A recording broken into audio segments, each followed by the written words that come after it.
بسم الله الرحمن الرحيم. الحمد لله رب العالمين، نحمده ونستعينه ونتوب إليه من سيئات أعمالنا،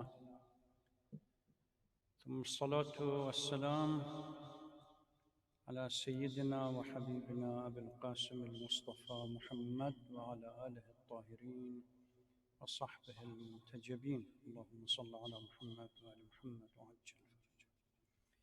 Praise be to Allah subhanahu wa ta'ala, the Lord of here and the hereafter. We praise Him and seek His assistance, and we repent and ask forgiveness from Him from the shortcomings of our deeds.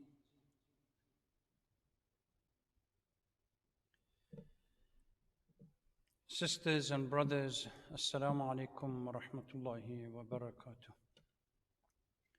Welcome to the 19th night of our Ramadan program from the Islamic Center of America. I pray to Allah subhanahu wa ta'ala that during these difficult and pressing times would protect you and everyone is remaining safe. يقول الله تبارك وتعالى في القرآن الكريم: أعوذ بالله من الشيطان اللعين الرجيم، بسم الله الرحمن الرحيم. إنا أنزلناه في ليلة القدر وما أدراك ما ليلة القدر ليلة القدر خير من 1000 شهر تنزل الملائكة والروح فيها بإذن ربهم من كل أمر سلام هي حتى مطلع الفجر. In the name of God, the compassionate, the merciful. Indeed, we have sent the Quran down in the night of Qadr. And what you may know what the night of Qadr is. This night is better than 1,000 months. The angels and Ruh descend in this night with your Lord's permission, along with every command. Peace it is till the break of dawn. I start as usual with a brief recap, but I would like to answer a correction as well as answer a question. One question was regarding whether Prophet Musa crossed the Nile or the Red Sea. And also there was a correction that somehow during the nights that Prophet Musa was supposed to go to Mount Sinai for preparation and submission to the command of Allah, somehow I have said 30 years rather than 30 nights. I think somehow this situation is getting into everyone, if I cannot make a distinction between nights and years. But going back to the question regarding Nile and Red Sea, we really don't have any indication in our literature to indicate either of them. There is Bahr and Yam, both of them are related in various verses and could be applied in either. You can use Bahr and Yam for the river Nile because of the width is too much, or the Red Sea. However, there are other, if we go to the Jewish Bible, then there is a clear indication that it was the Red Sea. But from our literature, the etymology of the word Yam and Bahr, once the river's width gets too much, either one could be used. And the second factor in this regard, that we really don't need we don't have enough information as to the starting point, whether they were close to Alexandria or whatever in the northern part or in the southern part. That makes a huge difference as far as the geography and how which road, which river, or both, or single one they have to cross. Last night I pointed out that Surah al-Qadr, Inna anzalna, is one of those, among one of the surahs that it is very difficult to address and give justice to during a short period of time, because it covers multiplicity of key concepts that are critical for us. Quran and itself and its revelation, the fact that angels descend, what are they doing on earth?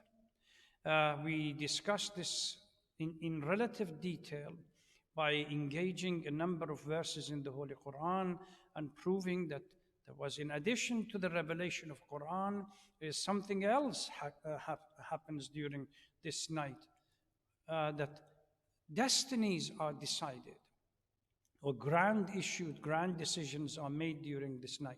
So what are these grand decisions? The concept of imama, as the prophet, as the angels descend, whom they go and visit, whom they go and talk to. Are they just coming on earth to entertain themselves, or to bless the earth only? Or no, they are going, these are messages, commands, and decrees from Allah subhanahu wa ta'ala that they bring for a particular person. And who is that person? I paid particular attention, focused on this concept of Laylat al-Qadr as a night that ultimately our destiny is decided for another year.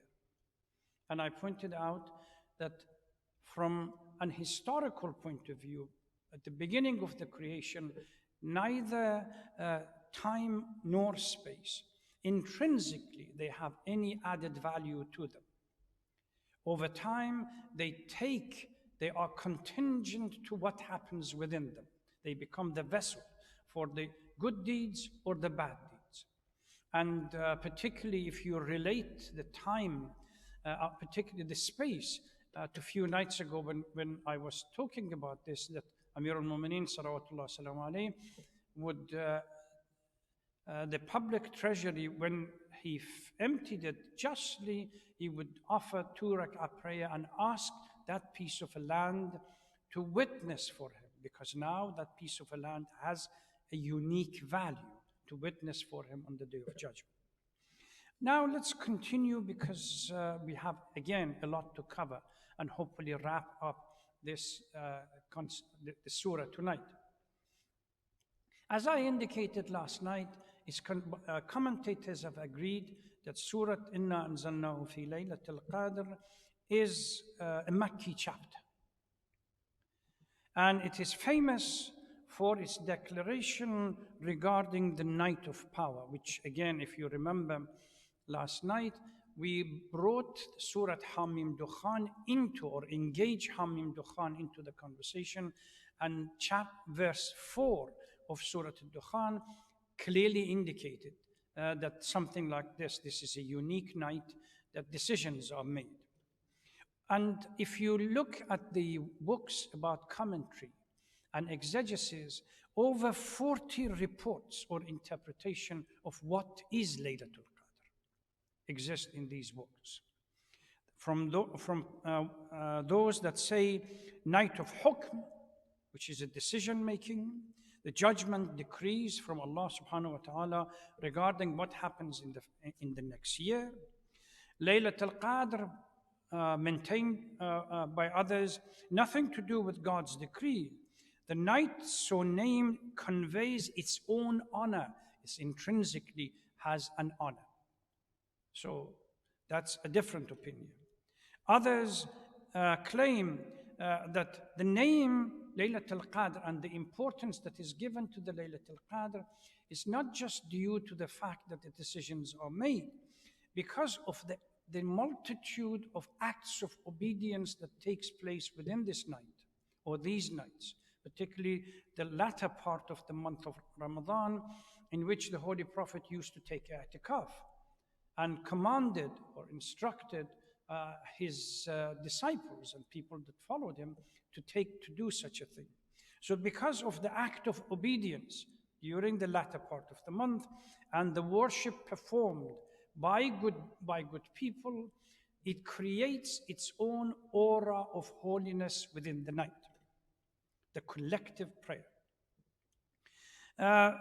When we look at the chapter itself being greater than 1,000 night, although 1,000 is not specifically in relate to a figure, it's just multitude or number, that huge, to indicate huge numbers.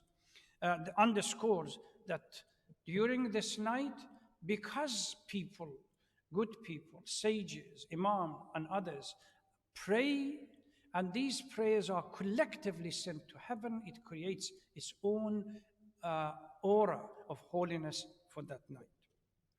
Not to be taken literally, obviously, regarding the 1,000. These commentators argue, and particularly the last group of people, a number of hadith maintaining that descending angels are not restricted to that night.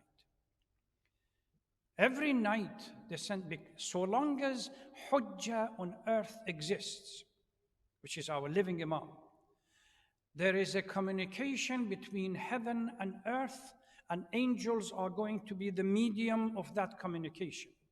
So every night there is a communication, whether during the month of Ramadan or outside the month of Ramadan. However, the number of angels that come down during this night, it gives it a different degree of luster and shine, which makes it a little bit exceptional. Otherwise, the Imam is in constant communication with heaven. And angels are the one that constantly bring these messages. We have even a hadith that makes it very difficult for all of us, particularly the Shia, although it says about everyone. It says your affairs are being presented to the Imam every morning and every evening. So watch out.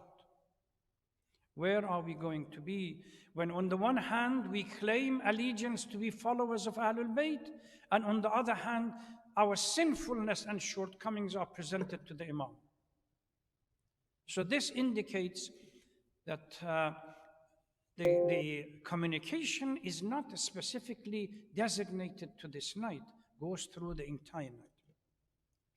The next key concept which I wanted to address, and I briefly touched upon it, is as we look at the verse, تَنَزَّلُ الْمَلَائِكَةُ وَالرُّوحُ. What is the meaning of ruh? If we look at the Holy Quran and over 21 verses that the ruh has been mentioned, we can categorize them into different categories. And each one has a unique etymology and meaning for it. But before we go further, Allah subhanahu wa ta'ala in a verse has clearly stipulated that the essence of this ruh, in whatever designation that we choose, is reserved for Allah subhanahu wa ta'ala and nobody else. يَسْأَلُونَكَ عَنِ الرُّوحِ قُلِ الرُّوحُ مِنْ أَمْرِ رَبِّي. It's something to do with the command of Allah. Mufassirin, Urafa, mystics have spent huge amount of time focusing on this particular قُلِ الرُّوحُ مِنْ أَمْرِ رَبِّي, exactly what it means. But certainly nobody has so far come up with a clear, distinct definition about the ruh. So as we try to explain various meanings of the ruh within numerous verses, we have to be mindful that we are a kind of navigating between these verses, kind of blind or semi-blind, because we don't understand the concept, like other things. Now, number one is reference to Jibreel. Whenever Quran uses Ruh al-Amin or Ruh al-Qudus, there is an addendum to Ruh. So if Quran نزل به روح الأمين, that روح الأمين brought it. Ruh here is in reference to Jibreel or روح القدس. لتنزيل رب العالمين نزل به روح الأمين. قل نزله روح القدس, in the sense that روح القدس is من ربك بالحق. So this is in reference to Jibreel. In surahs, because according to our ahadith, Jibreel is the angel in charge of revelation. Whenever wahy is going to descend or to be sent down on any particular person, the agent is Jibreel. He is the mediator between the person that is going to receive the wahy and the messages that Allah commands him to bring. Sometimes we see the word ruhi or ruhana. Normally in this context, it is in reference to the spirit, soul, or what gives life to dead or newly created individuals. Those of you who go back and they can follow the Genesis story or creation, clearly in Surah Al-Baqarah to start with, Allah subhanahu wa ta'ala commands malaika, when I blow my ruh into it, then it becomes alive and you have to prostrate in front of him. Ruh here is very close to the concept of soul, what gives life to human being or to other living entities. And the departure of that soul ends the life of that entity on earth. Ruh, another meaning for it, a unique malaika, or creation which is most noble and above all angels. Normally when we see in Quran malaika and ruh being put together, similar to what we have in Surah al-Qadr. إِنَّا أَنزَلْنَاهُ فِي لَيْلَةِ الْقَدْرِ وَمَا أَدْرَاكَ مَا لَيْلَةُ الْقَدْرِ لَيْلَةُ الْقَدْرِ خَيْرٌ مِّنْ أَلْفِ شَهْرٍ تَنَزَّلُ الْمَلَائِكَةُ وَالرُّوحُ. Wow, atf, which means linking the two to get two individual entities together, that these angels and the ruh descend together. So ruh here is a totally different entity from angels, independent, and some people say most noble of all angels, particularly when we see a distinction between malaika and ruh. So ruh, in a day, we have another verses in the Holy Quran that on the day of judgment, angels and ruh, they travel in a day that might be 50,000 years of our own calculation. But there is a distinction, malaika and ruh. Here reference or designation is for that unique individual that is outside the parameters of malaika and most noble of them. Sometimes ruh is some kind of a divine mercy given to certain individuals to strengthen their heart. We see it by أولئك كتب في قلوبهم الإيمان وأيدهم بروح منه. These are people that Allah subhanahu wa ta'ala granted them faith and at the same time supported them with this unique mercy that strengthened the hearts and supported them with this spirit or unique mercy to strengthen them.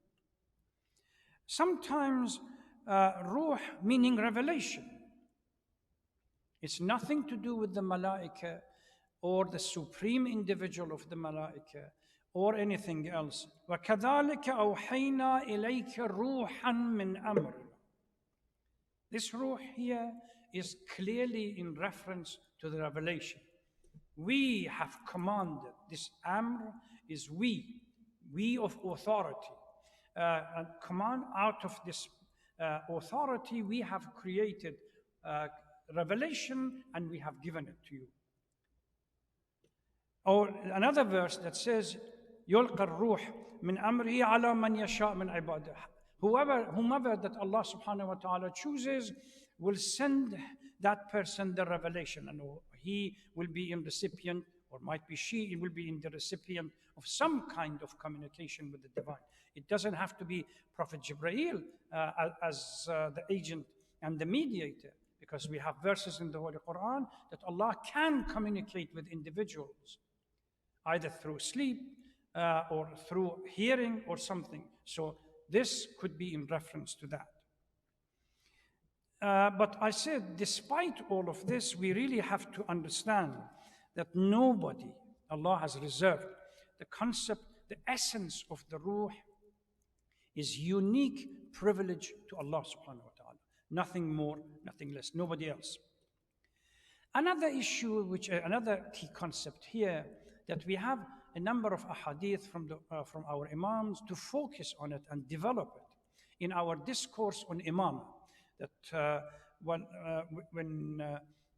the question is, these malaika angels and this unique creation that is most noble, or probably more noble than the angels, when they descend to earth, what do they do and where do they go? This is something that we discuss it in theology, particularly in Ilm al-Kalam and the discourse on Imamah. Because there is a hadith from Imam Muhammad al-Baqir. There are a number of hadith. When Imam Muhammad al-Baqir was asked, Ya ibn Rasulullah, do you notice when the malaika and the ruh descend on earth on that Laylat al-Qadr?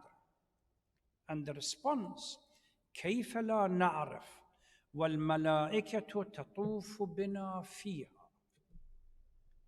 How can we don't know? And the angels, they go around us on that night, because they come down to communicate with the living Imam. The question is, for those people that say the Holy Prophet did not appoint a successor, do we believe that Laylat al-Qadr is a perpetual thing that is happening every year, or stopped 1,400 years ago?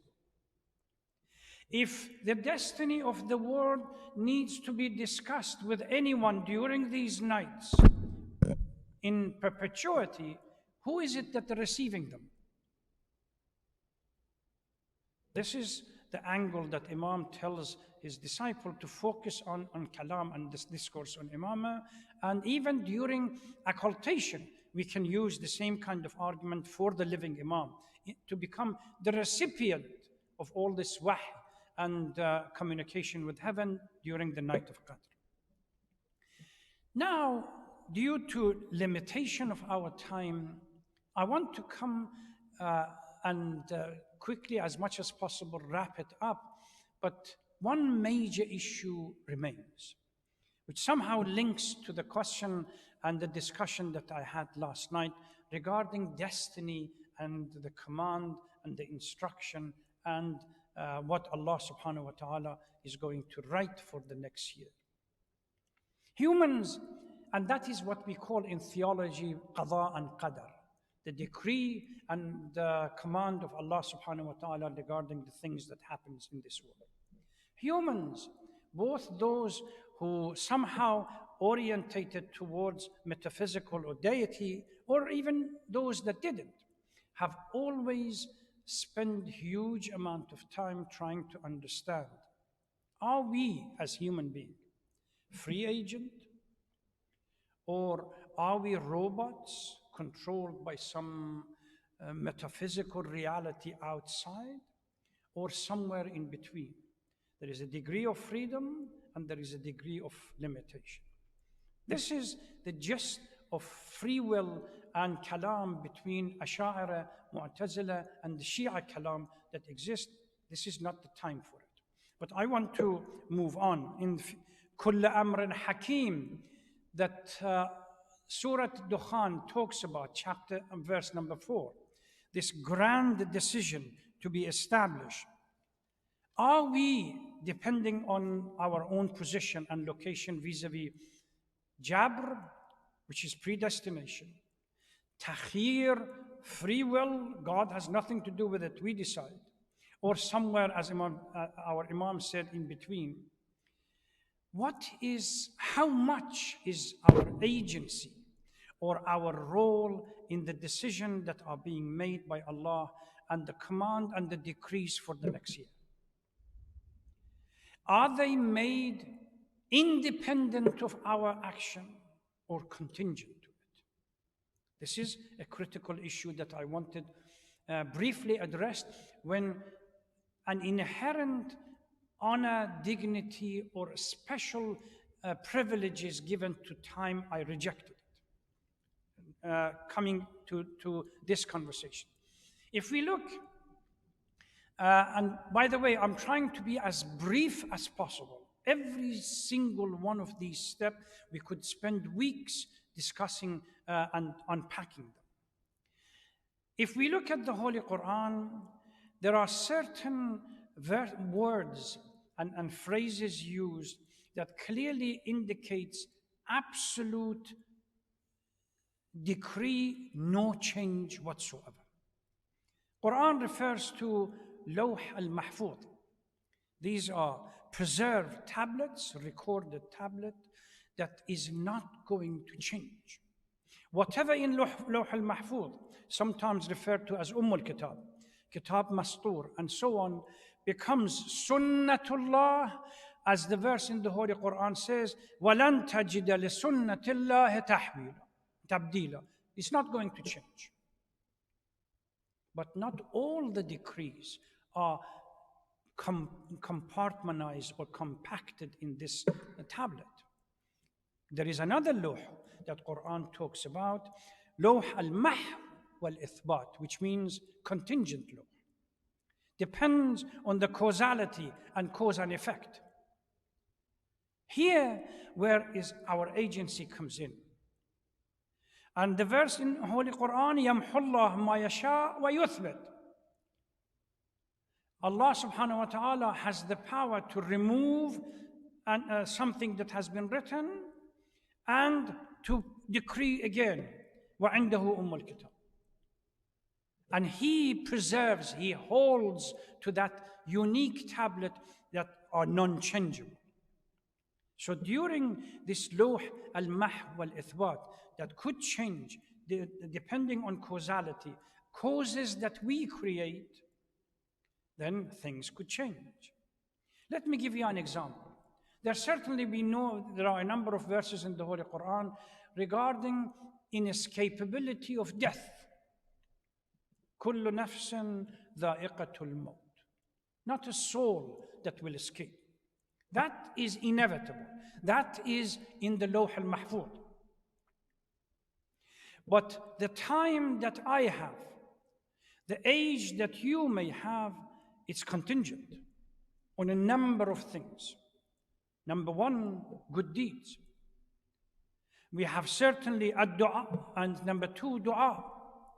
That we have a number of hadith from our imams, that there are certain deeds that have great influence when it comes to our extension of life or reduction of it.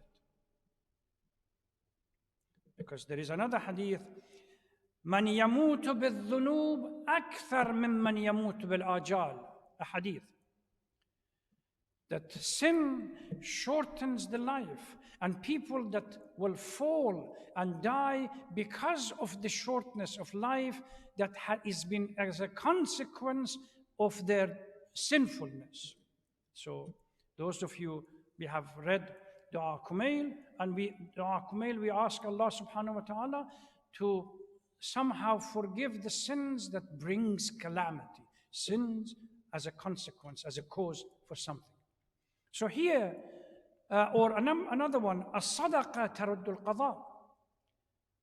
Alm giving or being charitable or giving to other poor and the needy deflects and removes qada, and things that might happen and destroy it. So, although the actual death is non-negotiable, but our deed can have an influence on extension or reduction of our life. من يعيش بالإحسان أكثر ممن يعيش بالأعمار. There are those who live longer, they have longevity because they have been kind. They have been generous to the poor and the needy. They have given ilm and they have given sadaqah and everything else. Allah subhanahu wa ta'ala gives them extra extension. Dua itself, one of them. The story of Yunus, for example, if you read the Holy Quran, in the verse is quite clear. We reverted the punishment on Qawm of Yunus and on himself because of the prayer.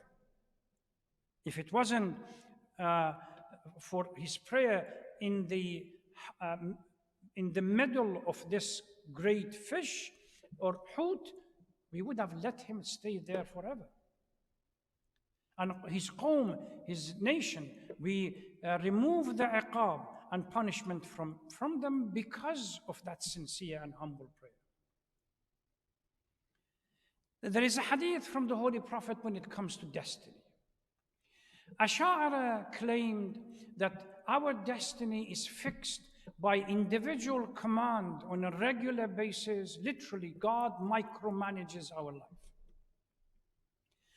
Mu'tazila, on the other hand, claim that God macromanages our life, has created this great schema of things and left the rest to us.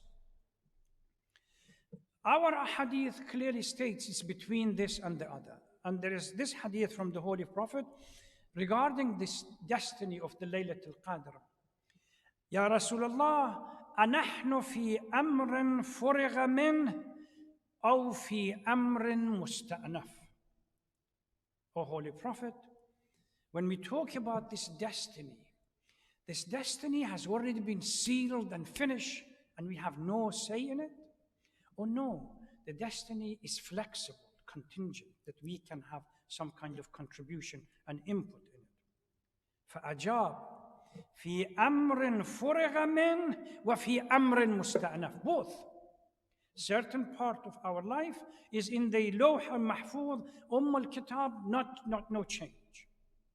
But yet, that is the fact that I'm going to die.